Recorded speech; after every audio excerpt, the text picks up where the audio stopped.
ನಮ್ಮ ಭಾರತೀಯ ರೈಲಿನಲ್ಲಿ ನಾವು ಪ್ರತಿದಿನ ಪ್ರಯಾಣ ಮಾಡ್ತಾನೆ ಇರ್ತೀವಿ. ಹೀಗೆ ಪ್ರಯಾಣ ಮಾಡೋಕ್ಕೆ ನಮಗೆ ಅತ್ಯವಶ್ಯಕವಾಗಿ ಬೇಕಾಗಿರೋದು ಏನಂದರೆ ಅದು ರೈಲ್ವೆ ಟಿಕೆಟ್. ಬಟ್ ಕೆಲವೊಂದು ಸಾರಿ ಏನಾಗುತ್ತೆ ಅಂದರೆ ಹಲವು ಕಾರಣಾಂತರದಿಂದ ಕ್ಯಾನ್ಸಲ್ ಮಾಡ್ಕೋಬೇಕಾದ ಸಿಚುವೇಶನ್ ಬರುತ್ತೆ. ನಿಮಗೆ ಗೊತ್ತಾ, ಈ ರೀತಿ ನೀವು ಟಿಕೆಟ್ ಕ್ಯಾನ್ಸಲ್ ಮಾಡಿಕೊಂಡಾಗ ಎಷ್ಟು ಅಮೌಂಟ್ ನೀವು ಪಡ್ಕೋತೀರಾ ಅಂತ.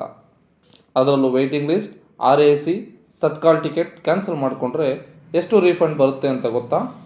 ಬನ್ನಿ ಈ ವಿಡಿಯೋದಲ್ಲಿ ಇದೆಲ್ಲದರ ಬಗ್ಗೆ ಮಾತಾಡೋಣ. ವಿಡಿಯೋ ಶುರು ಮಾಡೋಕ್ಕೆ ಮುಂಚೆ ನೀವು ನಮ್ಮ ಚಾನಲ್ನ ಸಬ್ಸ್ಕ್ರೈಬ್ ಮಾಡಿಲ್ಲ ಅಂದರೆ ಸಬ್ಸ್ಕ್ರೈಬ್ ಮಾಡ್ಕೊಳ್ಳಿ.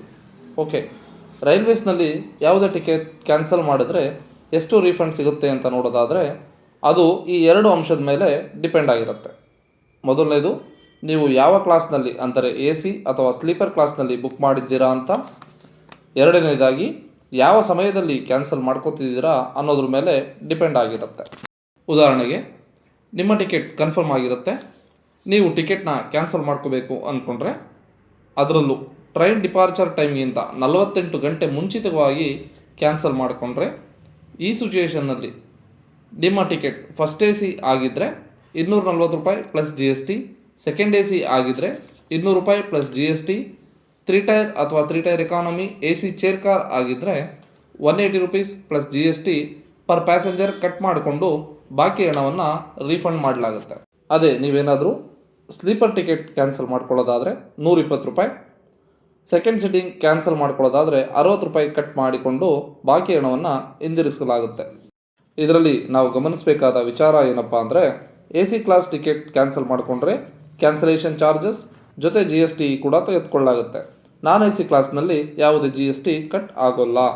ನಂತರ ನೀವೇನಾದರೂ ಟ್ರೈನ್ ಡಿಪಾರ್ಚರ್ಗಿಂತ 48 ಗಂಟೆಯಿಂದ 12 ಗಂಟೆ ಒಳಗೆ ಕ್ಯಾನ್ಸಲ್ ಮಾಡಿಕೊಂಡ್ರೆ ಈ ಸಿಚುಯೇಷನಲ್ಲಿ ನಿಮಗೆ 25% ಟಿಕೆಟ್ ಫೇರಿನ 25%ಅನ್ನು ಕಟ್ ಮಾಡಿಕೊಂಡು ಬಾಕಿ ಹಣವನ್ನು ಹಿಂತಿರುಗಿಸಲಾಗುತ್ತೆ. ಅದು ಕೂಡ subject to minimum cancellation charges. Subject to minimum ಅಂದರೆ ಏನು ಅಂತ ತಲೆ ಕೆಡಿಸ್ಕೋಬೇಡಿ. ಫಾರ್ ಎಕ್ಸಾಂಪಲ್, ನೀವೇನಾದರೂ AC ಕ್ಲಾಸ್ನಲ್ಲಿ ₹500 ಕೊಟ್ಟು 3 ಟೈರ್ನಲ್ಲಿ ಟಿಕೆಟ್ ಬುಕ್ ಮಾಡಿದ್ದೀರಾ ಅಂದ್ಕೊಂಡ್ರೆ 48ರಿಂದ 12 ಗಂಟೆ ಒಳಗೆ ಕ್ಯಾನ್ಸಲ್ ಮಾಡೋಕ್ಕೆ ಹೋದರೆ 25% ಮೀನ್ಸ್ 500ರಲ್ಲಿ 25% ಅಂದರೆ ₹125 ಕಟ್ ಆಗಬೇಕಲ್ವೇ. ಆದರೆ ಅದನ್ನೇ ಹೇಳಿದ್ದು ಸಬ್ಜೆಕ್ಟ್ ಟು ಮಿನಿಮಮ್ ಅಂತ. ಆಗ ನಿಮಗೆ 125 ಅಲ್ಲ, ಬದಲಿಗೆ ₹180 ಪ್ಲಸ್ GST ಕಟ್ ಮಾಡಿ ಬಾಕಿ ಹಣವನ್ನು ಹಿಂತಿರುಗಿಸಲಾಗುತ್ತೆ.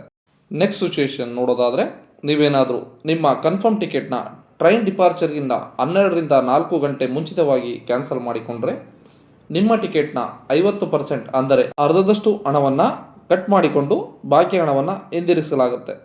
ನಂತರ ನೀವೇನಾದರೂ ಟ್ರೈನ್ ಡಿಪಾರ್ಚರ್ಗಿಂತ 4 ಗಂಟೆ ಒಳಗೆ ಅಥವಾ ಟ್ರೈನ್ ಡಿಪಾರ್ಟ್ ಆದಮೇಲೆ ಕ್ಯಾನ್ಸಲ್ ಮಾಡಿಕೊಂಡ್ರೆ ಕನ್ಫರ್ಮ್ ಟಿಕೆಟ್ಗೆ ಯಾವುದೇ ರೀಫಂಡ್ ಕೂಡ ನಿಮಗೆ ಸಿಗೋದಿಲ್ಲ. ಇಲ್ಲಿ ಕಾಣ್ತಿರೋ ಸ್ಕ್ರೀನ್ನ ಪೇಸ್ ಮಾಡ್ಕೊಳ್ಳಿ. ಒಂದ್ಸರಿ ಚಾರ್ಜಸ್ ಏನಿದೆ ಅನ್ನೋದನ್ನು ಸರಿಯಾಗಿ ನೋಡ್ಕೊಳ್ಳಿ.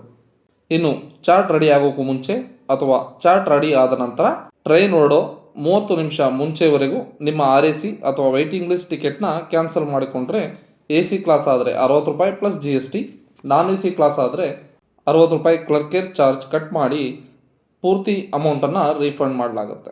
ಇನ್ನು ಆನ್ಲೈನ್ನಲ್ಲಿ ಬುಕ್ ಮಾಡಿದ ಟಿಕೆಟ್ ಚಾರ್ಟ್ ಪ್ರಿಪೇರ್ ಆದಮೇಲೆ ಕೂಡ ವೇಟಿಂಗ್ ಲಿಸ್ಟ್ನಲ್ಲಿ ಇದ್ದರೆ ಅದು ಆಟೋಮೆಟಿಕ್ಕಾಗಿ ಕ್ಯಾನ್ಸಲ್ ಆಗಿ ಕ್ಲರ್ಕೇಜ್ನ ಡಿಡಕ್ಷನ್ ಮಾಡಿಕೊಂಡು ಬಾಕಿ ಹಣವನ್ನು ನಿಮ್ಮ ಅಕೌಂಟ್ಗೆ ರೀಫಂಡ್ ಮಾಡಲಾಗುತ್ತೆ.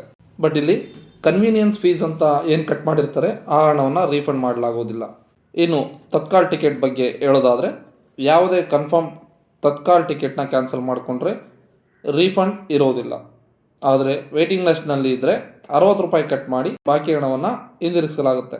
ಇನ್ನು ಆನ್ಲೈನ್ನಲ್ಲಿ ಬುಕ್ ಮಾಡಿದಂಥ ತತ್ಕಾಲ್ ಟಿಕೆಟ್ ಚಾರ್ಟ್ ಪ್ರಿಪೇರ್ ಆದ ನಂತರ ವೇಟಿಂಗ್ ಲಿಸ್ಟ್ನಲ್ಲಿ ಇದ್ದರೆ ಅದು ಆಟೋಮೆಟಿಕ್ಕಾಗಿ ಕ್ಯಾನ್ಸಲ್ ಆಗಿ ₹60 ಕಟ್ ಮಾಡಿಕೊಂಡು ಬಾಕಿ ಹಣವನ್ನು ಹಿಂದಿರುಗಿಸಲಾಗುತ್ತೆ. ಪ್ರೀಮಿಯಂ ತತ್ಕಾಲ್ ಟಿಕೆಟ್ನ ಕ್ಯಾನ್ಸಲ್ ಕೂಡ ಮಾಡೋಕ್ಕಾಗಲ್ಲ, ಮತ್ತು ಅದಕ್ಕೆ ಕ್ಯಾನ್ಸಲ್ ಮಾಡಿಕೊಂಡ್ರೂ ಕೂಡ ಯಾವುದೇ ರೀಫಂಡ್ ಇರೋದಿಲ್ಲ. ಆಟೋಮೆಟಿಕ್ಕಾಗಿ ಕ್ಯಾನ್ಸಲ್ ಆದಂಥ ವೇಟಿಂಗ್ ಲಿಸ್ಟ್ ಟಿಕೆಟ್ನ ಅಮೌಂಟನ್ನು 5ರಿಂದ 7 ದಿನಗಳೊಳಗಾಗಿ ನಿಮ್ಮ ಅಕೌಂಟ್ಗೆ ಜಮಾ ಮಾಡಲಾಗುತ್ತೆ. ಇದಿಷ್ಟು ಟಿಕೆಟ್ ಕ್ಯಾನ್ಸಲ್ ಮಾಡಿಕೊಂಡಾಗ ನಮಗೆ ಸಿಗುವಂಥ ರೀಫಂಡ್ ಬಗ್ಗೆ ಮಾಹಿತಿ. ಈ ವಿಡಿಯೋ ನಿಮಗೆ ಇಷ್ಟ ಆಗಿದ್ದರೆ ಲೈಕ್ ಮಾಡಿ, ನಿಮ್ಮ ಫ್ರೆಂಡ್ಗಳಿಗೆ ಶೇರ್ ಮಾಡಿ ಮತ್ತು ಕಮೆಂಟ್ ಮಾಡಿ. Thank you.